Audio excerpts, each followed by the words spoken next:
Xin chào quý thính giả, trở lại với chương trình Skinzone khỏe trẻ đẹp với MC Trinh Hoi và Hạnh.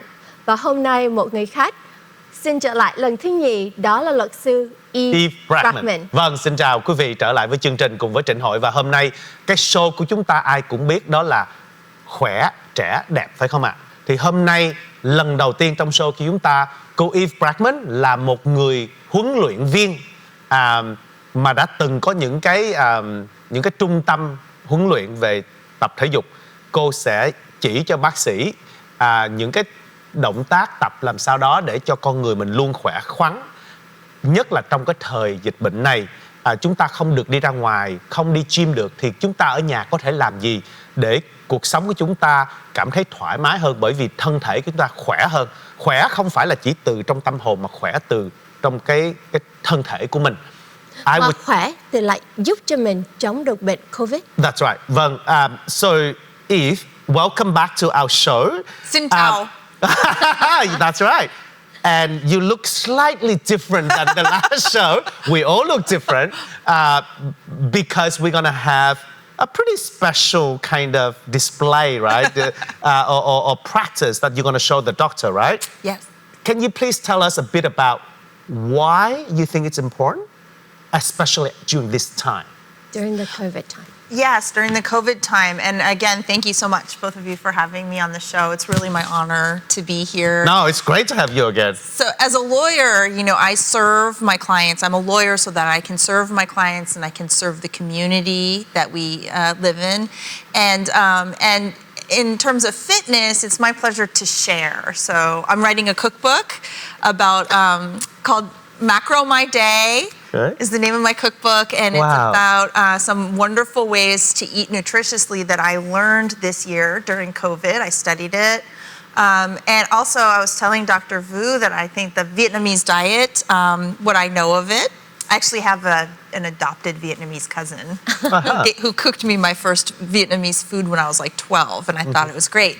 But it includes whole foods like vegetables and fish and rice. We have a disagreement between Dr. Vu and me whether rice, you know, is okay if you're trying to lose weight. I think it's fine. She says no. But so I think traditional Vietnamese cooking fits in great with a whole food diet, with a macro diet. And the macro diet is just basically balancing all of your types of food, your carbohydrates, fats, and proteins, and keeping them within a certain calorie limit so that you can reach your body composition Let goals. him translate. I'm not sure how I'm going to translate that, but I'm going to summarize. Okay. Rất là vui là được cô Eve trở lại, bởi vì hôm nay cô sẽ chỉ cho chúng ta biết là làm thế nào để có thể giữ được một cái thân thể cường tráng, bắt đầu qua cái việc ăn uống. Cô cũng có nói rằng là cô đã biết về thức ăn Việt Nam và cô hiện giờ cũng đang viết ra một cuốn sách về vấn đề ăn uống và nấu ăn, làm thế nào mà để có đủ các chất dinh dưỡng mỗi ngày và ăn vừa đủ để không có trở thành người bị béo mập, hoặc là cũng không có đủ chất dinh dưỡng, phải không ạ? Bác sĩ muốn nói gì ạ? Dạ. No, anh nói như vậy là rất No, okay, right. Yes. I was only summarizing it. Okay. I could not do it. Sorry, there was a lot. Right, so let's go back to your particular achievement, not as an equity partner, not as a trial lawyer, as a board member of the Lawyers Association, but more about you being a really what's the word for it? Like a professional in fitness. Professional. She's a professional, no? Expert, because like an expert. Yes, Yeah. fitness Là một cô là một chuyên viên về vấn đề thể dục thẩm mỹ.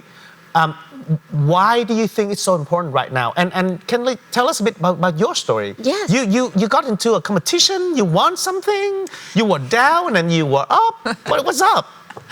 So as a professional, as someone who's expected to perform at a high level in a very stressful career and profession, trial lawyer is very... If you just watch TV, watch Suits, you know, and you'll see it's stressful all the time.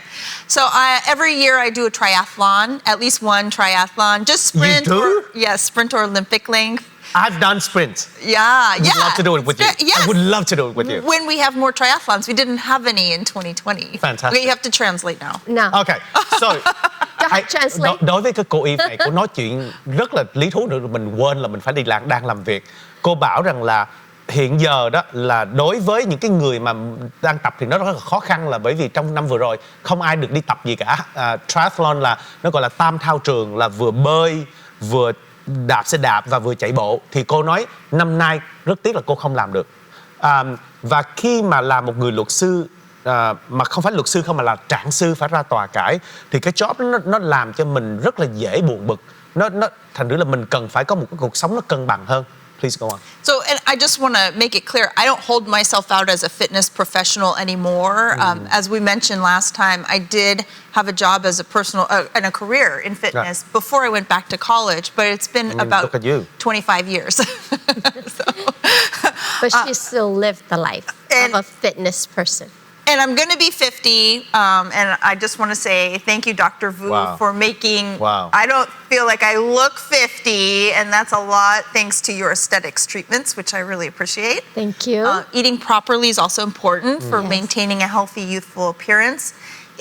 And exercising is also important. And as you mentioned with COVID, we cannot be resistant to disease and viruses, including COVID-19, if we're not already healthy, right? Underlying conditions are the biggest factor in COVID death. So, just hang on right there because it's very important.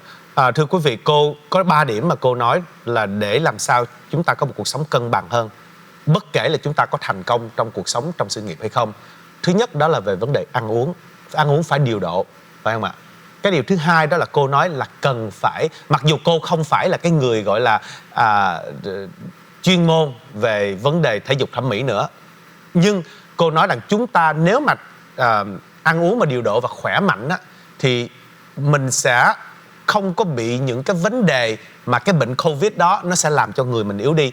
Bởi vì phần lớn những người ta chết không phải vì Covid không, mà là vì họ có những cái bệnh khác trong người rồi. Phải không ạ bác sĩ? Dạ vâng. Bác sĩ có muốn nói thêm gì không ạ?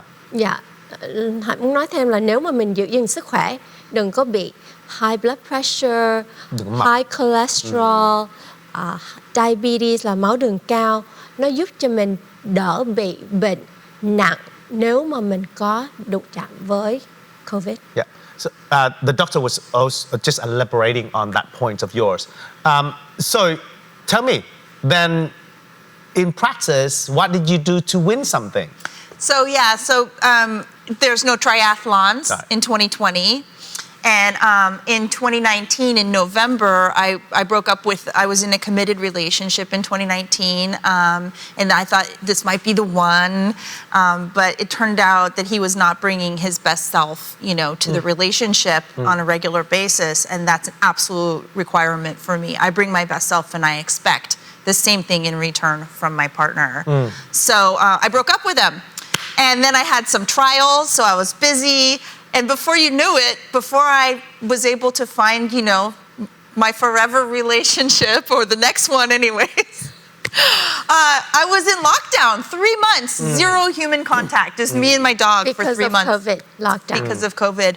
And I started descending into a very, very bad place mentally and healthily, physically at my all-time worst. So Worse as what? You gain weight? I gained 1 pound a week over 10 weeks of pure fat. You gained 10 pounds? 10 pounds of fat. But you do not have 10 pounds now. No. Vâng, thưa quý vị là ngoài cái việc là cô mới nãy còn nói thêm là cô năm nay đã 50 tuổi rồi, và cô nghĩ là cô nhìn tươi tắn đẹp đẽ là đó là nhờ bác sĩ. Cô cũng có nói cảm ơn bác sĩ đã làm cho gương mặt cô tươi tắn. Nhưng mà đối với thân hình của cô đó thì cô nói rằng rất tiếc là năm ngoái cô không đi tập thể dục được. Rồi cuối năm 2019 cô lại chia tay với người bạn trai mà cô tưởng rằng là sẽ sống trọn đời, thì cô đã buồn. Và đã có lúc đó là trong vòng 3 tháng cô không gặp ai hết, chỉ có con chó ở nhà thôi. Và vì vậy cứ mỗi tuần cô lên 1 pound. Và trong 10 tuần đó cô lên 10 pounds. So then how did you, we have 3 minutes before we go into a commercial break. So how did you get yourself out of that? 3 things. Okay, 3 things. 1, I set a goal. I did not have a triathlon to prepare for, so I decided to enter a bikini fitness competition in INBA, International Bodybuilding Association, INBA. That's a tough one. I called one of my oldest friends from the fitness industry, Knut Keeling. He's been a personal trainer now for 25 years in Laguna Beach, Body by Knut. And I told him, come over and help me figure out a routine because there's no gyms. The gyms were closed. Right. And then I set the goal, the date for my competition, and I got into a routine, and I just worked progressively every day towards my goal. That's two. No. I set a goal, I called Knut, and then I got in my routine. And Okay. Alright. Và Làm việc anh Hoi. khi mà cô có gặp cái vấn đề đó thì cô đã có 3 điều mà cô đã làm. Điều thứ nhất đó là cô đã phải đưa ra cho mình một cái mục tiêu mà mình phải đạt được. Đó là cô đã đi vô tham gia một cái chương trình thi đấu về thân hình thể lực quốc tế. Điều thứ hai là cô gọi một người bạn thân của cô và người đó đã giúp cô để đạt được mục tiêu đó. Và thứ ba rằng là cô đã bắt đầu tập luyện để đạt được đến mục tiêu. Vì vậy Trinh Hoi nghĩ rằng cái ý của cô rằng là đặt mục tiêu rất quan trọng. Ngay cả khi mà cô nói rằng không ai được đi gym, cô vẫn ở nhà. Nhưng nếu chúng ta có đặt được một mục tiêu và chúng ta cố gắng theo đuổi mục tiêu thì chúng ta vẫn có thể có một thân thể cường tráng bất kể là có dịch bệnh hay không, phải không ạ? Vâng, xin quý vị đừng rời khỏi màn hình, bởi vì cái phần thứ hai nó càng tốt hơn nữa, đó là chúng ta sẽ thấy cô dạy cho bác sĩ và dạy luôn cho quý vị ở nhà cần phải làm gì để giữ được một thân thể cường tráng. Xin quý vị đừng rời khỏi màn hình. Kính chào quý vị đến với trung tâm Skinzone khỏe trẻ đẹp với sự quản lý điều hành của bác sĩ Hannah Vũ với hơn 20 năm kinh nghiệm. Văn phòng chúng tôi có dịch vụ căng da mặt, nâng ngực, hút mỡ bụng, cắt mí mắt, cấy mỡ vào mông, ngực và mặt với phương pháp tối tân không cần gây mê, an toàn và hồi phục nhanh chóng. Trung tâm Skinzone có 22 loại máy laser tối tân khác nhau để chăm sóc da cho quý vị như da nhăn, ruột ruồi, cốc, tàn nhang, nấm, đồi mồi, rỗ, sẹo, tẩy lông vĩnh viễn và xóa xăm. Dưới cặp mắt nghệ thuật và bàn tay khéo léo của bác sĩ Hannah Vũ, quý vị sẽ có được kết quả trẻ đẹp tự nhiên như ý muốn. Văn phòng chúng tôi có chích Botox và filler và kem dưỡng da. Xin quý vị liên lạc ngay với văn phòng ở Santa Ana và Alhambra, California để lấy hẹn tham khảo miễn phí.